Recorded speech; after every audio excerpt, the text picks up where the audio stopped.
Assalamualaikum warahmatullahi wabarakatuh. Perkenalkan, nama saya Juanda Trisaputra, NIM 1062300007, HTN 4A. Baiklah, di sini saya akan menyampaikan sedikit apa yang saya tahu tentang politik hukum ya, dari mata kuliah politik hukum yang diampu oleh Ibu Nilam Sukmawati, SHMH, Karamallahu wajhah. Baiklah, pengertian politik hukum. Politik hukum merupakan bagian integral dari sistem hukum suatu negara yang mencerminkan arah kebijakan legislatif, eksekutif, dan bahkan yudikatif dalam merumuskan dan menjalankan hukum. Dalam konteks Indonesia, politik hukum tidak dapat dijelaskan dari sejarah panjang perkembangan sistem pemerintahan yang mengalami berbagai perubahan drastis, mulai dari era kolonial, kemerdekaan, Orde Lama, Orde Baru, hingga masa reformasi. Setiap fase dalam sejarah politik Indonesia memberikan pengaruh yang signifikan terhadap bagaimana hukum dibentuk, diberlakukan, dan ditegakkan. Konfigurasi politik yang demokratis cenderung menghasilkan produk hukum yang responsif terhadap aspirasi masyarakat.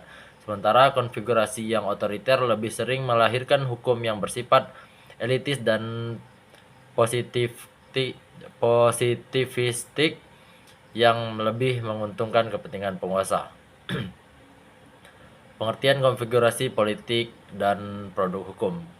Konsep konfigurasi politik demokratis atau konsep otoriter ditentukan berdasarkan 3 indikator, yaitu sistem pengaruh konfigurasi politik hukum terhadap karakter produk hukum, 3 kepartaian dan peranan lembaga perwakilan rakyat atau parlemen, dominasi peranan eksekutif, dan kebebasan pers. Sedangkan konsep hukum responsif atau otonom diidentifikasi berdasarkan proses pembuatan hukum, pemberian fungsi hukum, dan kewenangan menafsirkan hukum.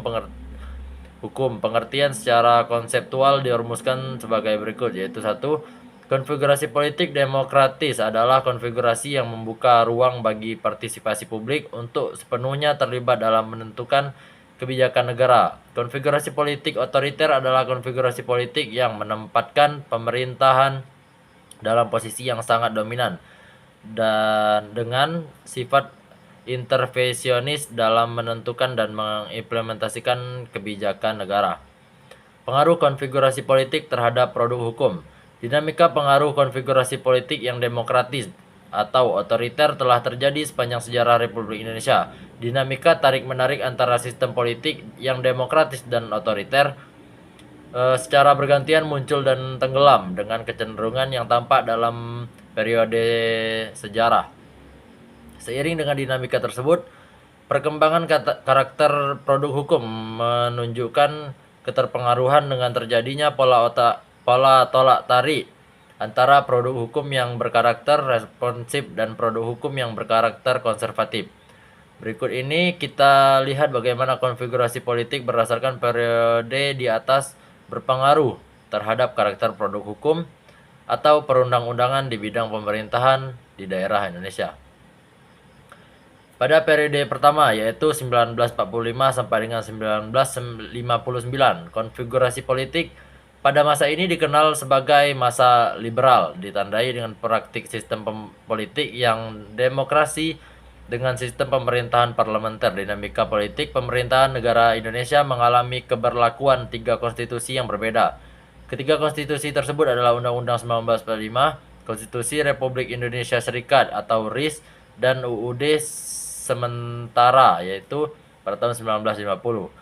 Pada periode ini konfigurasi politik yang muncul adalah konfigurasi politik yang demokratis melalui maklumat pemerintah tanggal 3 November 1945. Pemerintahan mengumumkan satu pemerintah menyukai timbulnya partai-partai politik karena dengan adanya partai-partai ini dapat dipimpin ke jalan yang teratur segala aliran paham yang ada dalam masyarakat. Kedua, pemerintahan berharap supaya partai-partai itu telah tersusun sebelum dilangsungkan pemilihan anggota badan-badan perwakilan rakyat.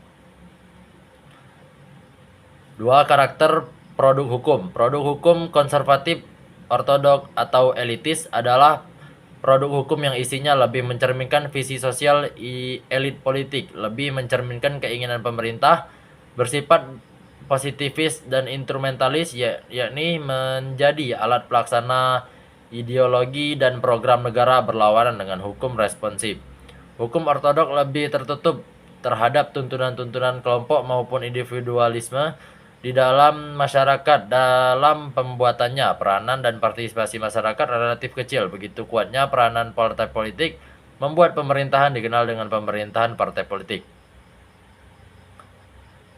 Kedua, pada periode 1959 sampai 1966, konfigurasi politik. Konfigurasi politik pada periode ini ditandai dengan proses terbentuknya demokrasi terpimpin yang konteks kemunculannya didasarkan pada kondisi ekonomi sosial politik pada saat itu yang tidak sehat karena berjalannya demokrasi liberal.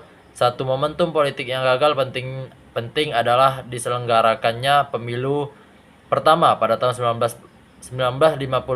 Pada pemilu tersebut terdapat 26 partai politik yang besar yang saling bertarung memperebutkan kursi lembaga perwakilan.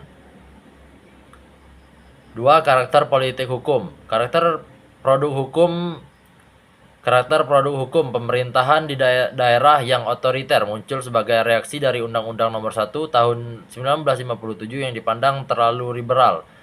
Dengan menggunakan Perpres Nomor 6 Tahun 1959, struktur pemerintahan daerah di Indonesia digeser ke sisi yang sangat sentralistik, yaitu mekanisme pengendalian yang ketat dan sentralistik pemerintahan pusat terhadap pemerintah daerah. Meskipun istilah otonomi yang seluas-luasnya secara formal masih dimuat, tetapi asas ini dapat dijabarkan dan dijelaskan secara operatif dalam pasal-pasal Perpres Nomor 6 Tahun 1959. Kepala daerah dapat menjalankan tugasnya dibantu oleh Badan Pemerintahan Harian atau BPH. Kepala daerah tingkat 1 diangkat dan ditentukan sepenuhnya oleh Presiden. Kepala daerah tingkat 2 diangkat dan diberhentikan oleh Menteri Dalam Negeri pusat sekaligus bertugas mengawasi jalannya pemerintahan di daerah serta diberi wewenang untuk menanggungkan keputusan-keputusan DPRD. Mungkin hanya itu yang dapat saya sampaikan. Wabillahi taufiq wal hidayah. Wassalamualaikum warahmatullahi wabarakatuh.